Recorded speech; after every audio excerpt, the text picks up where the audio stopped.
look like he would have been a part of. That's what I'm saying, man. Shorty was the best. Something was wrong with him. That's not human, man. You're not regular, man.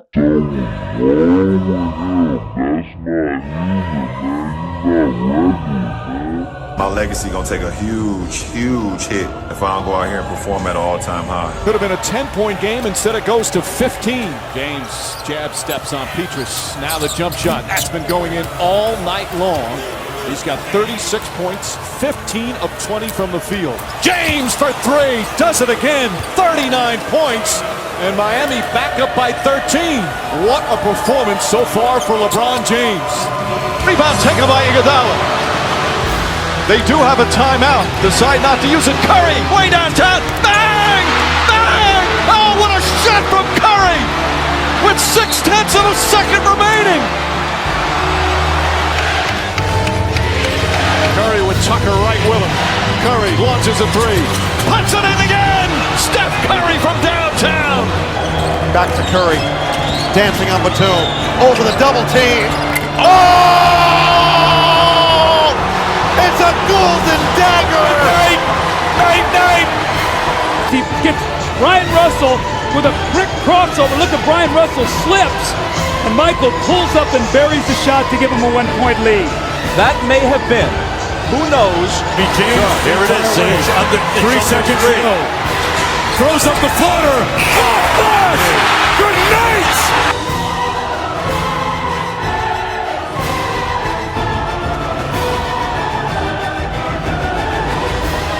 For LeBron James.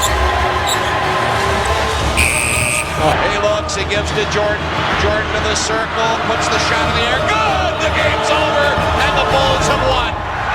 Jordan beat him at the buzzer with a jump shot in the circle, and Chicago has knocked off the Cavs 101 to 100. One of these men killed your franchise. 99.9% chances, if you're an NBA fan, you have been dealt hellacious after hellacious blows by either Michael Jordan, LeBron James, or Stephen Curry. Today, we're going to talk about what I like to call, or what we like to call it, BoxInOne, franchise killers. Men who not only beat their competition, men who not only stopped other legends from getting rings, but men who completely demoralized franchises to the points of rebuilds, to the points of getting cities named after them. LeBronto, Hugh Steph, Michael Jordan with almost every person he faced in the NBA Finals. This is not normal stuff. This is beyond competition. This is haunting children's dreams. This is being the Michael Myers of the NBA. This is when your name gets brought up at the lunch table, the entire school starts to shake. They feel the aura across the states. This is what happens when you are a franchise killer. You're no longer a guy that's good at basketball. You're no longer, I don't want to see him in the fourth quarter. You're no longer, man, hopefully I don't have to play them in the playoffs, but I'm feeling pretty confident.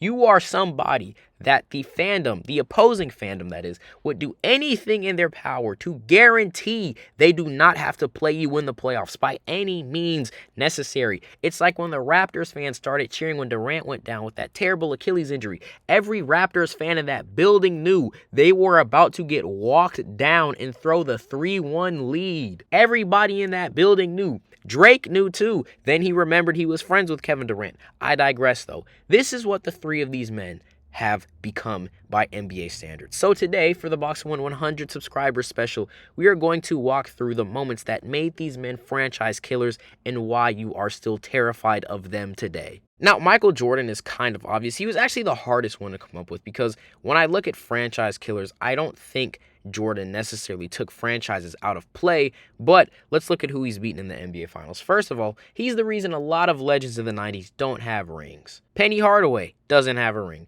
Charles Barkley doesn't have a ring. Reggie Miller doesn't have a ring. Patrick Ewing doesn't have a ring. Great player after great player after great player doesn't have rings or more rings. Same with Kenny Smith and Hakeem. They don't have more rings because of Michael Jeffrey Jordan. Because that this man simply was on the best team at the time, to be completely fair. But because of the dominance he displayed time and time again, teams could never get over the hump. The Utah Jazz did not get a ring when they had John Stockton, who is currently the all-time leader in assists, and Karl Malone, who is top 5 in all-time points being scored. He held 2 legends ringless again and again and again and again. And I'm so happy he held those 2 specifically ringless. I digress. But when you look at the Utah Jazz now, they have been in perpetual rebuild mode for 30 years almost. You had Gordon Hayward and Darren Williams, didn't make it past the second round. You had Donovan Mitchell and Rudy Gobert, didn't make it past the second round. You're getting perennial talents. You're getting great draft picks. Now you have Lauri Markkanen.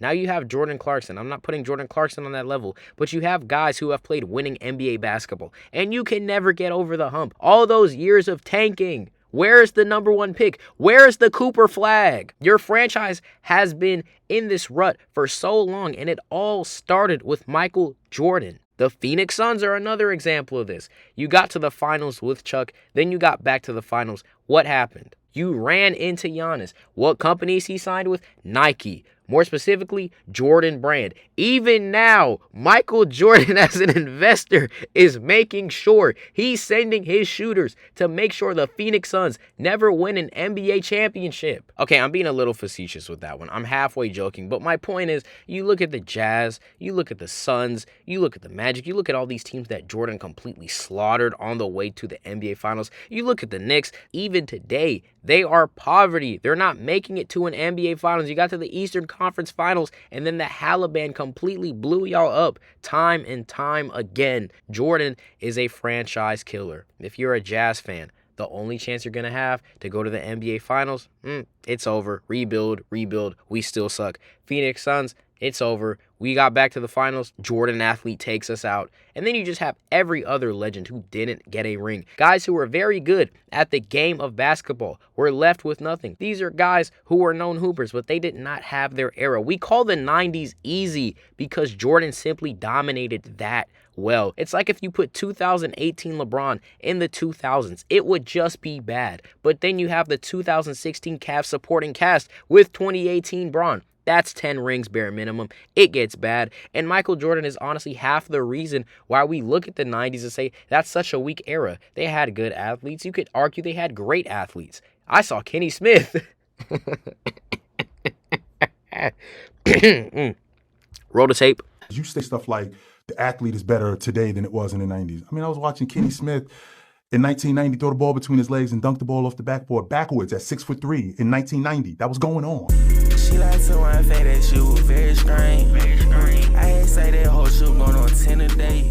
What I was saying, though, is that there's so many great players in this era that we don't even really consider great because Jordan took their franchises out, made them look silly at the highest level of basketball, and completely debilitated those fan bases.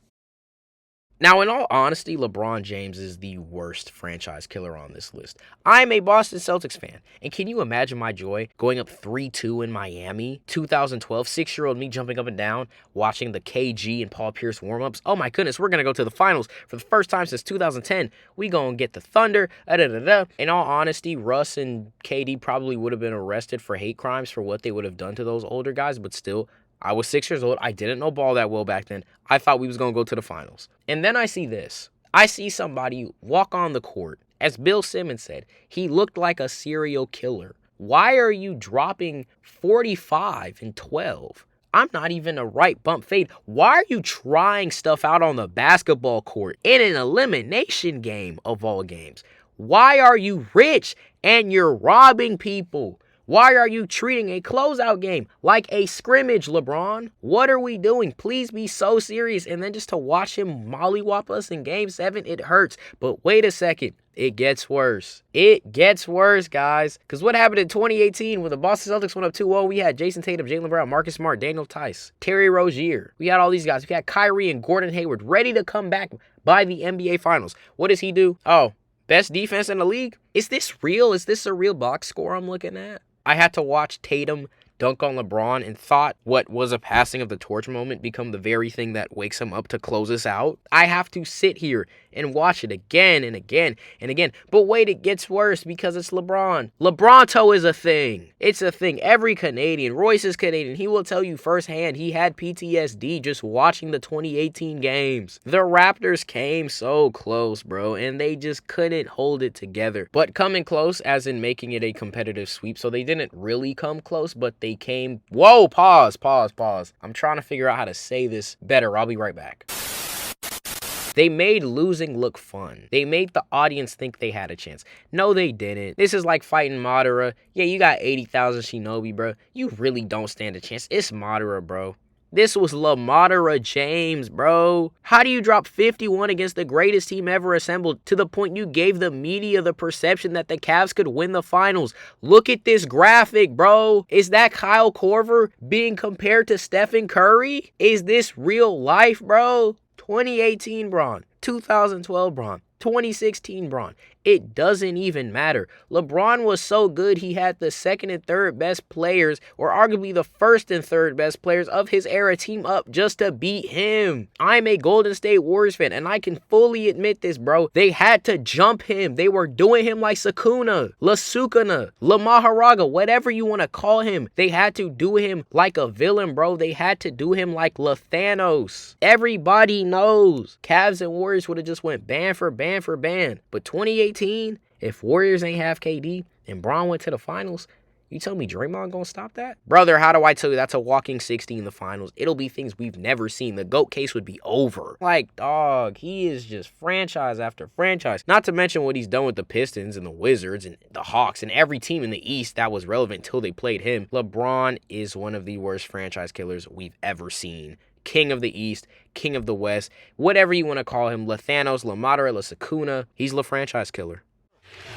And then finally we have the babyface assassin himself, Steph. You know, the thing that makes Steph slightly different from Bron is that I've seen Bron kill the teams I love in different jerseys, in different eras. Do you know how bad you gotta feel as a Houston Rockets fan just at the fact that Steph Curry has owned you in the same jersey from 2015 to 2025? Do you know how bad that's gotta feel? 2015, gentleman sweep. 2016, gentleman sweep. 2017, you ain't even get there because Manu Ginobili took care of business. 2018, not gonna lie, as a Warriors fan, refs were on our side. I'll be completely honest. Still bounced y'all out, though. 2019, this is where it gets bad because every Rockets fan, if y'all ain't have KD and we ain't missed 27 threes and the rest were on your side and you didn't have KD, we would have won it. Well, you didn't have KD at home, game 6, down 3-2, closeout game. Stephen Curry had 0 points in the first half. What does he finish the game with, chat? Does that say 33 on great shooting? He was walking y'all best defender down in the clutch saying, PJ,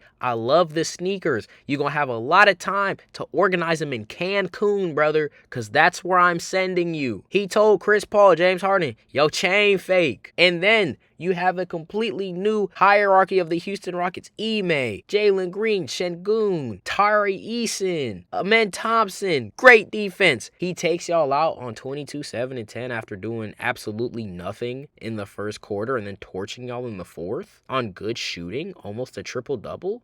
It's the same thing with Memphis. He's been torching y'all since 2015, bro. Torched Tony Allen, Mike Conley, Zebo, Marc Gasol in 2015. 2022, he does the same thing. Didn't he drop 52, 10, 8, and 5 on y'all head this year? He hates Memphis, bro. How are you rich and you're robbing people? How are you a point guard going for 8 rebounds and 5 steals, undersized your whole career? Defense is not even your selling point. He hates Houston, bro. He hates Memphis, bro. This is terrorism. He hates countries. He's not just a franchise killer. Steph and Bron are country killers, bro. Look at what they did to Serbia. Look at what they did to France, bro. This is not normal. Steph is worse too. He took OKC franchise cornerstone and got 2 rings with him. The Thunder are now in a great position. But remember, they went through the Russ and PG phase. We got Melo now. We good. Don't matter in the playoffs. He took your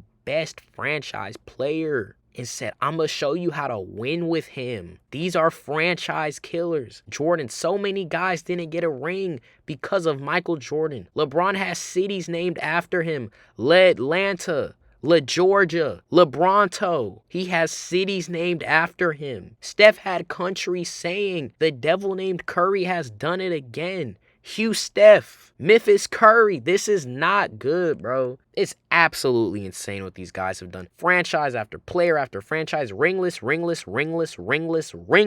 because of these 3. 99.9% chances, if you're an NBA fan, one of these guys has ruined your life before.